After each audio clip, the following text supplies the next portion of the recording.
Lovely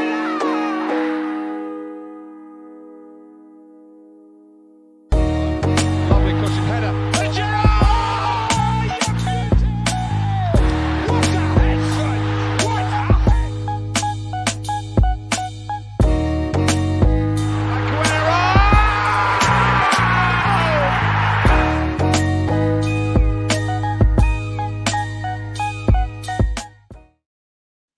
Hello and welcome back to Premier League Trio Podcast. My name is Hader and I'm your host as usual today. I'm so excited today to be joined by Phil Brown. Every United fan knows who Phil is. He's the man behind the Beyond the Pitch brilliant podcast and just a great Man United fan in general. Phil, how are you doing today, mate? Doing good, Hader, mate. Thanks very much for having me on and thanks for that lovely intro. No problem at all. And let's just dive straight into it. And I really don't want to be talking about this, but I want to get your view on Harry Maguire. And obviously the situation is we don't know enough information, so we should never, ever, make judgments before we have all the information. But from what we're seeing, it's obviously a very serious situation.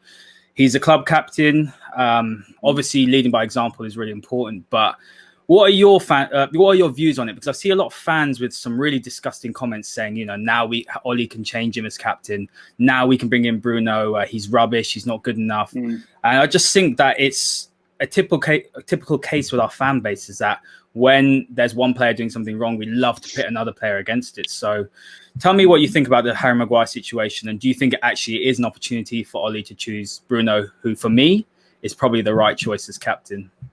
Well, look, these things, human beings do stupid things. I really don't know all details from what I've read. It does look quite serious. Probably the most serious being trying to bribe an official. I don't know exactly what that means. But it is extremely serious. Look, as long as I've been watching football, these types of things have happened. That happened at La Manga with Leicester. These things have been going on for years, right? It sounds to me what happened was that Harry was probably out on holiday. As footballers often do, they get tortured by other people. They've seen fans of other clubs who've given them crap, and it's escalated into something. I think you have to wait until all the details come out before you jump to any conclusions. It's obviously not good. And it's, when you're in jail and, you're facing something as serious as bribery of an official, that typically comes a custodial sentence. It's very, very serious. Whether it's grounds to strip him of the captaincy or not, I don't know. There's things that don't always make the headlines that other players at United do and footballers do all around the world. Some of that doesn't make the headlines for libel reasons that not every fan knows. And so a lot happens that you don't hear about, but this is obviously not good. And I don't think Solskjaer would use that to strip him of the captaincy, but it's definitely not a good situation. Absolutely. What I do want to say about Harry Maguire is that what happens off the pitch for me shouldn't really have a bearing on the pitch. You've seen with Roy Keane getting arrested before 99, I believe.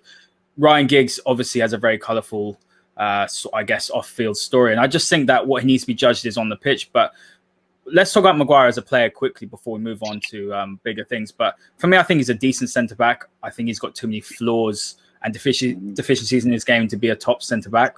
Has he improved our defence?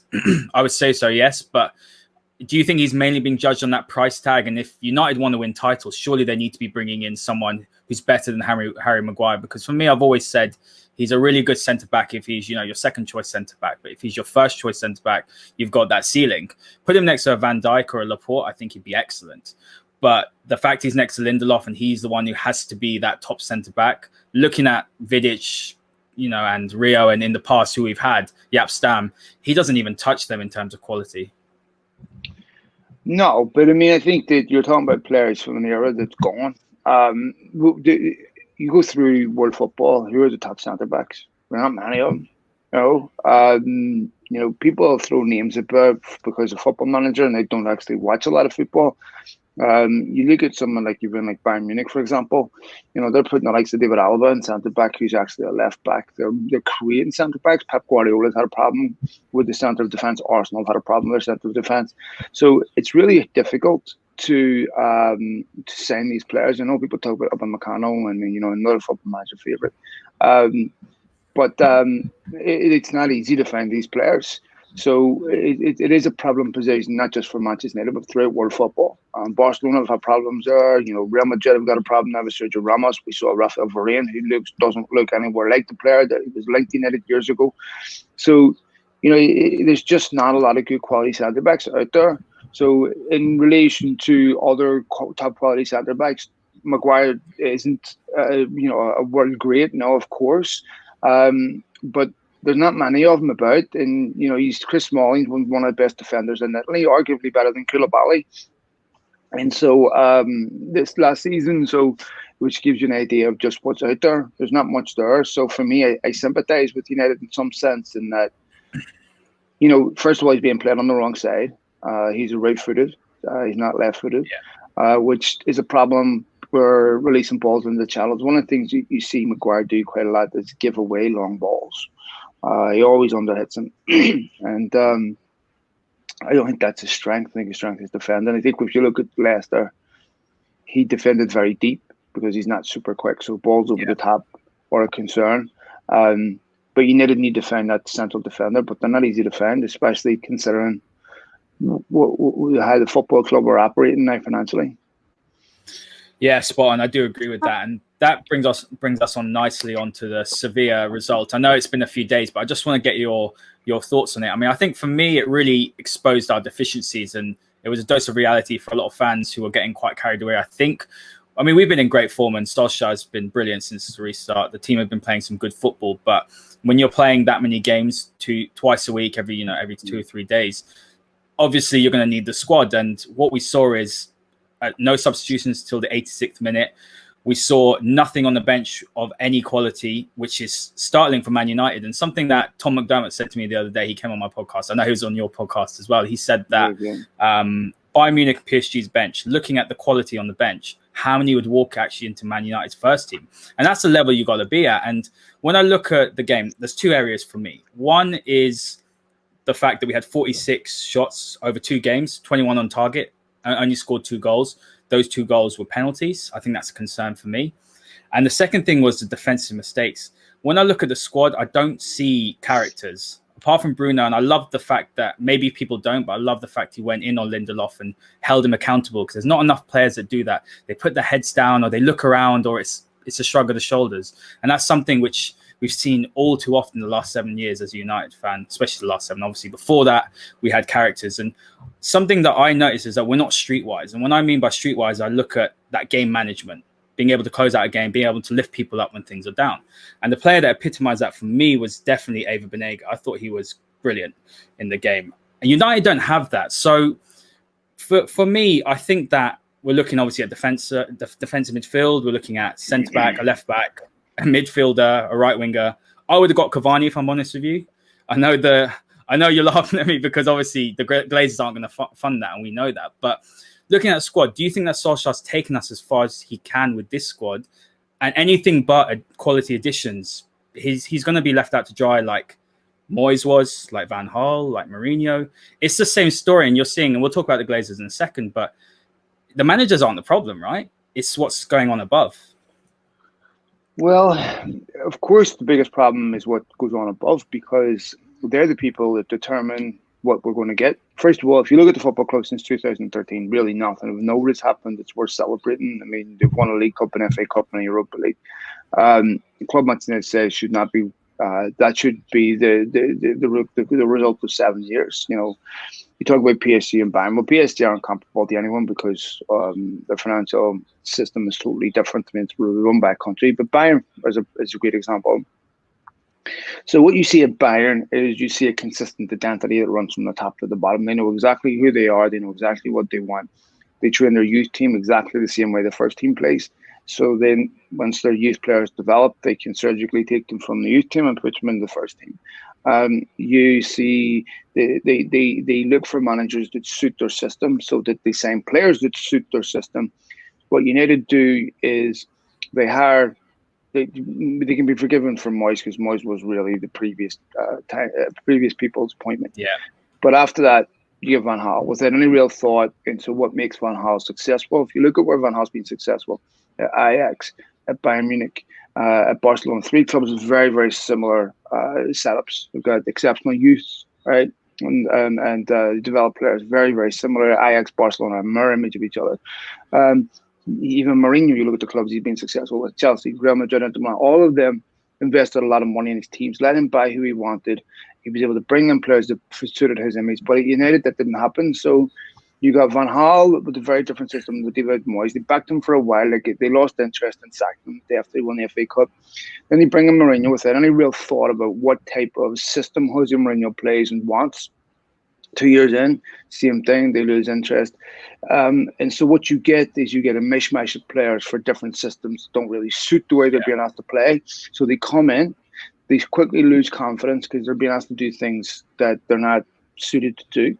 They get sold, and then a lot of them end up finding form somewhere else because they get bought by clubs who understand their strengths and they're brought into a coherent strategic system to get the best out of them.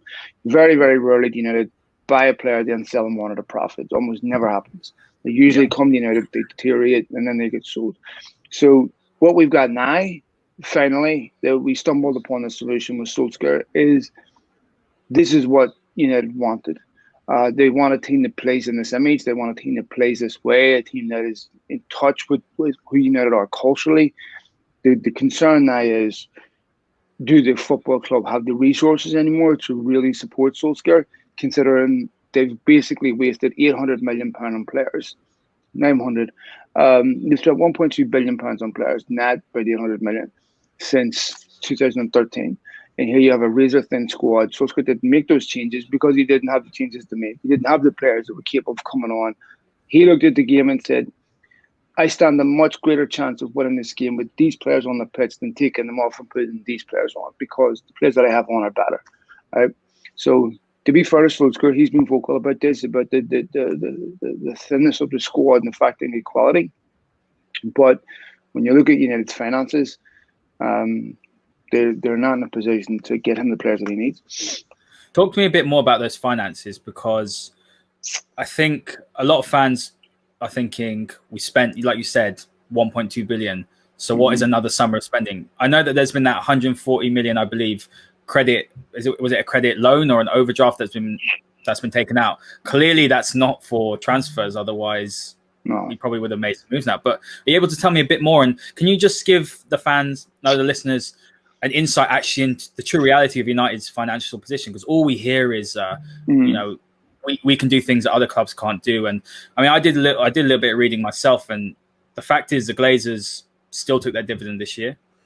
They've taken 200 million out of the club. Obviously, the whole leverage buyout, any United fan understands what that's about. But there's also another thing that's been coming out in the news the last few days, is the fact that Joel Glazer is actually being the one that's signing off on each little transfer. Now, that is just ludicrous, because think about the lack of efficiency from signing a player. Is it going to go from Matt Judge to Ed Woodward up to Joel Glazer? I'm not going to say that Joel Glazer knows what's a good player and what's not. He probably knows, this player's going to go and sell this X amount of shirts. Or this player's too much, we can get this player for less. Then does it go back to Woodward, back to Matt Judge? I mean, by that time, Liverpool have gone and Chelsea have pretty much nearly agreed Chilwell today. They've signed Havertz and they've signed Ziyech, Werner. They're going to sign Havertz. They're going to get Thiago Silva. That's 5 players in the space of 3 weeks. And there's United fans saying, or people saying, it's only 3 weeks of the window. But this is what happens every year. So are you able to give me a bit of an insight into the Glazernomics, because I believe that's what a lot of people call it, and what is the true reality of United's financial position? Because quite frankly, the way it's looking, the Glazers have just destroyed this illustrious, prestigious club. So basically, the 140 million revolving credit facility is something that gets reviewed every year. So United, or 150 million. So they drew down on that. For the purpose of cash flow, for meeting their obligations.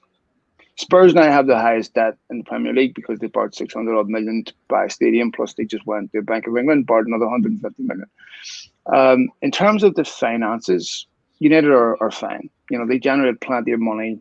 They will have made about 100 million thereabouts from the qualification from the Champions League. Now, obviously, with qualifying for the Champions League, that means players' wages will increase, bonuses will increase, so their outgoings will increase. The biggest impediment to United, really, in signing players is the fact that they don't have the money to put down. So if, like, Borussia Dortmund turn around United and say, because if you look at how they do their signings, they finance them, right? Yeah. So Aaron Wan-Bissaka was half up front, half later. Borussia Dortmund asking for a lot of money up front, which they can afford to do if they don't need to sell a player. United can't afford to do that. They can't afford to go out. They've got a low cash balance, 300 odd million in the bank just over a year ago. Up until Q3, they had about 90 million in the bank. They had to give money back for broadcasters. And they also obviously are losing about 4 or 5 million a game at Old Trafford, which is, you get 18 games, it's almost what, 80 million pounds or thereabouts. That's a lot of money for a club like United, right? So their shirt sponsors up this year. They're going to negotiate another one. This is not the environment you really want to be negotiating an advertising revenue deal with on sponsors for. I just done a podcast on this right before I recorded with you, with Kieran Maguire on the Price of Football. So in terms of the ability to pay, they're basically got interest only debt payments that they're paying. Yeah. They're more than comfortable to do that. They're fine. But the cash balance situation really is prohibiting them signing players. I've talked to the club, and all the messages that come out of United are, this is not business as usual, and that will be reflected in this summer transfer market. I do not see any way Jadon Sancho comes to this football club. Okay. I think it'll be a couple of signings that will be around the 30-35 million mark that United will look to finance. I just don't see them having enough money, cash, to put down to get Jadon Sancho. I just think that, to me, is the reason why he won't be here. That's so you don't think Jadon Sancho is going to happen this summer? If it doesn't happen this summer, he's never coming to United, because, and this is obviously difficult to say, but when you're looking at the options he'll have next summer, I'm sure Liverpool will be very much interested, Man City, the big two Spanish sides. And what those four teams can offer, which United can't at the moment, is the fact that they can challenge for titles and they can challenge for the Champions League. So, I mean, that's crazy. When I look at sort of, why is there this thing that United have to sell before they can buy? Because if you look at the situation, Solskjaer's let 7 players go and he's bought 5. Only 5 have come in.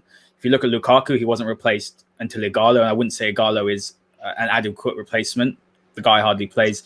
And when you look at Greenwood, that was a fluke. Him coming in and stepping up, I mean, that could have gone even more terribly, but the player's absolutely brilliant, and what a step up. You look at Sanchez, I suppose Dan James came in. Thank God we got Sanchez off the book, but Herrera, nobody came in. Eventually Bruno came in 6 months later. Why he wasn't signed 6 months before, where United would be if a player like Bruno had come in before, only God knows. You look at young Valencia, Darmian, all left. Only Wan-Bissaka came in. Fellaini went. No one came in. So this idea that United have to sell before they can buy, how many more players have to go before United actually supplement the squad? It's just beggars belief. And you're looking at the academy's done its job with Greenwood. Williams has stepped up, but there's not going to be a Greenwood. Not every single player is going to be a Greenwood, or not everyone's going to be able to step up like Williams. And the fact is, Fosu Mensah's playing after 3 years of not playing for United. Now he's suddenly emerged as the backup option to Wan-Bissaka.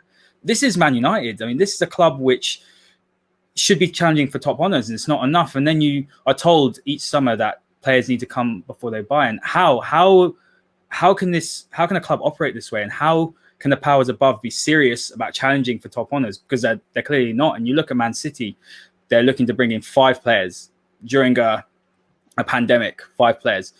They're looking to rebuild. And we have too many average players in the squad. If you look at the first 11, I'll say the first 13 players in the United squad are good enough. After that, too many awful players, in my opinion. But there's this air of complacency as well that's slipping in with some of the starters. I think that with the fact they don't have pressure from someone below them to take their spot, their performances are going to drop. So how can United be letting players go before bringing any in? Well, a couple of things. First of all, I would say most clubs know who first starting 8 are, right? That rarely changes. So I don't always think you need to have somebody challenging your spot to remain consistent and driven. Ronaldo never needed that. Roy Keane never needed that. Vidic and Ferdinand never needed that. I think that people set their own standards. You look at Liverpool's squad, not particularly deep. Salah, Firmino, those players are not really under any type of threat of being dropped. They set their own standards. It's about how you live your life every day. But look, this is a highly leveraged football club. The owner's not in this to put money. It's not a massive secret as to why this happens. So this is the consequence of an ownership that values profit. And they put everything through an algorithm of, okay, go out and spend 300 million to win the league. But the way they look at that is, okay, but our return on that is about 30 million. That's how much more you get from winning the league and finishing third. Why would we spend 300 million to get 30 back? So that they don't look at it the same way you do. City, to be fair, are not comparable. They're owned by a wealthy old state. They can spend whatever they want. United should be able to spend whatever they want. They generate enough money to do that, but we know why they can't, right? So really what we're talking about, the biggest issue for me, obviously the Glazer thing is there, but the waste of United that Bayern Munich's team that started against Lyon cost £80 million. Right? So United have way too much waste. They've bought players that just didn't work out. Was there any serious thought? And they finally have a manager who hasn't wasted a single penny of their money. And now they don't really have the money to properly support him. If you ask them, do they want to win the league? Of course they want to win the league, but they don't want to invest what it's going to take to get there, right? And they don't really have the football acumen to bring the players in that don't cost a lot to be able to get them. United weren't running for enough ones with Davies. Why not? All these fantastic young players that United used to be able to get. If you look under Ferguson really never he bought well. They scouted well.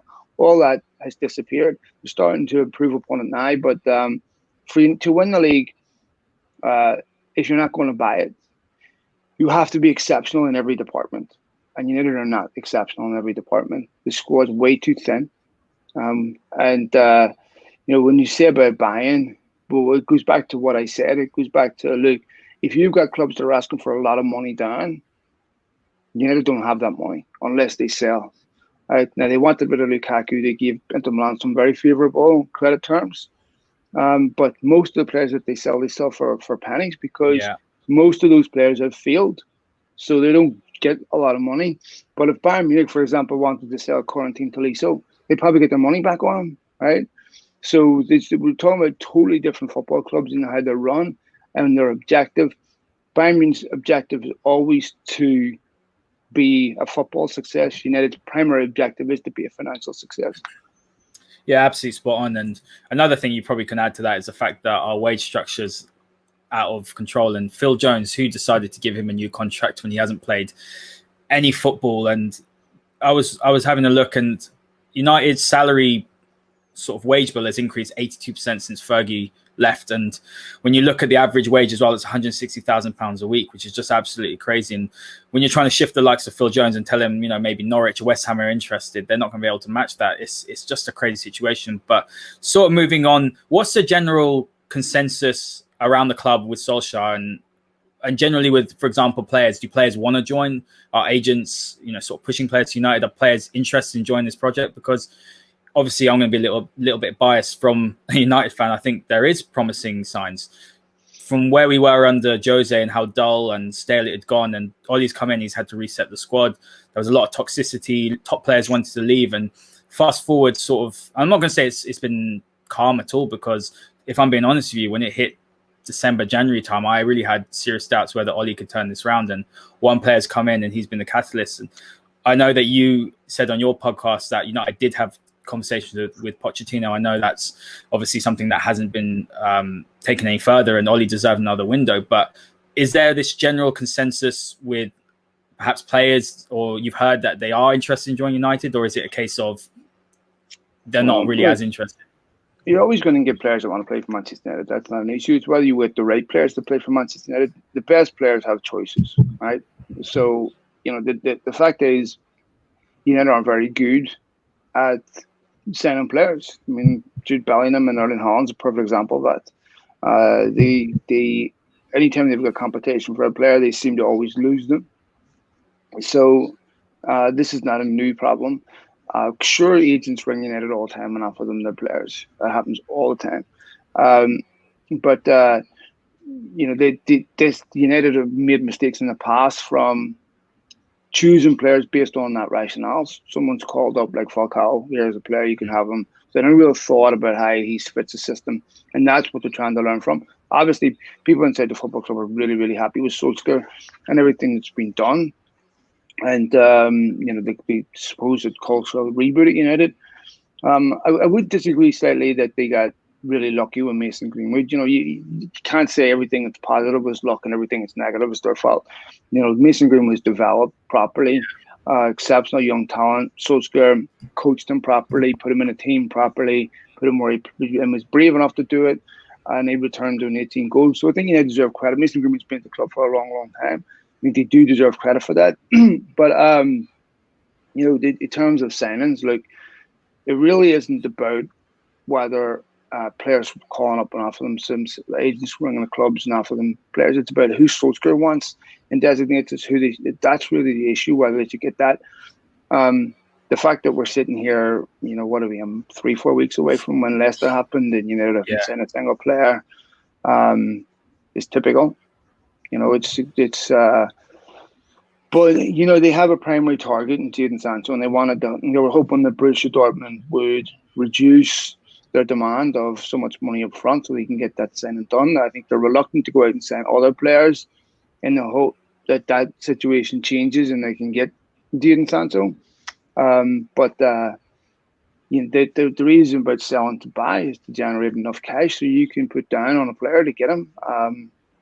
Obviously, clubs like Dortmund, if they don't need to sell, then it doesn't matter. But there's other clubs that do need to sell. Like clubs in Portugal are desperate to sell, so people won't lend money to them. So, United will sign players this summer. I have no doubt about that. I have no doubt that, but it could be run to the end of October. That is possible. I don't think it will. I think they'll sign players before the start of the season. But like I said, I'm highly, highly doubt it'll be Jadon Sancho. Talking about some of those players we have been linked with, Brooks has come up, who I think's a talented player, but if that's going to be a Jadon Sancho alternative, that's definitely not the direction or the drop in quality United should be looking at. If it's to replace Lingard and Pereira or an alternative to Grealish, I'm a big fan of Grealish. I think he'd be a great signing, but the money touted, we're not going to go and spend 80 million, of course not. But looking at Brooks, is there any truth in that? And then you're seeing, this just makes my blood boil, but Douglas Costa for years gets mentioned, doesn't he? And look, Juventus, I host a Juventus podcast as well. And when I was talking to a journalist the other day who writes for Corriere dello Sport, he said that Juventus are in a similar situation to United, where they've got players on big wages. They've got aging players, in particular, the likes of Higuain, Khedira, Douglas Costa, Alexandro. They're Paraticis in London here just to flog them wherever. United surely aren't that desperate enough to chase Sancho all summer and then go and bring in Costa, who one is nearing 30. So I don't think he's a profile that Ollie is looking at. And you're right, Ollie's spent the money very well, actually. I think out of all the managers that have come in, pretty much every single one of his signings have been spot on. Sure, Dan James has had a bit of a wobble, but he's still young. He can develop. But the likes of someone like Douglas Costa, surely United won't be that desperate to sign a player like that. And these sort of transfers, we've seen they don't work. Like you said, the Falcao. So surely United are moving. Douglas Costa. Okay, good. This is nonsense, right? The idea that the football club's going to go out and buy a guy who Juventus are desperate to get rid of, he started 7 games last season. This is exactly the type of signing they're trying not to make. And it doesn't fit the profile of who they're looking for. And Solskjaer isn't going to want that type of player at the club. So, they just bin Sanchez. They're not going to repeat it. And so, Douglas Costa doesn't tick a single box. Maybe if he was on a free or something, they maybe consider it. But, why would they go buy Douglas Costa from Juventus? I think this just makes no sense. So there's no way United will sign Douglas Costa. Absolutely. And David Brooks, any news there, any movement there, or is that just one of those names that's just been mentioned further down? He'd be a good option, but I just don't think that if he's your marquee, well, not marquee, but one of your first choice signings coming in, I think that's a risk. Well, to me, it doesn't matter. To me, it's about who Solskjaer targets. If Solskjaer wants him, then go get him. I mean, I trust Solskjaer's evaluation. I can see United doing something like that, or a team that's getting relegated. I said in my own podcast that it wouldn't surprise me to see them go after someone at Watford or something like that would be available for around that price tag. David Bleak spent most of the last season injured. We know that. The season before that, he was one of Bournemouth's best players. Probably one of the reasons why Bournemouth went down this season. I know that for a lot of fans, he's not glamorous. He's not some superstar Portuguese, Spanish, Italian, or Brazilian, that gets fans excited. David Brooks, a young Welsh kid from Bournemouth, not exactly thrilled. You're not exactly getting out of your seat, but at the same time, these are. I don't care whether they're Welsh or Brazilian or whatever. It doesn't matter to me. What matters to me is whether they're players that Solskjaer asks for, and if he asks for them, then go get them, because he's earned the right to be trusted. And like I said earlier, he hasn't wasted a single penny of this club's money. Yeah. And that is very rare in these recent times. He's the only manager really to have accomplished that, where every player that he's brought in could, at the very least, from my opinion, be sold for what they were bought for. I mean, I still think Harry Maguire, 80 million, considering he's not an £80 million defender, but there is no defenders out there. So, but I don't think he's worse a player what he was at Leicester. I don't think his reputation's taken a massive hit as a footballer. I think he's done quite well. He's lacking a partner that complements his strengths. Wan-Bissaka, we know he's limited going forward, but he's still a very, very good defender.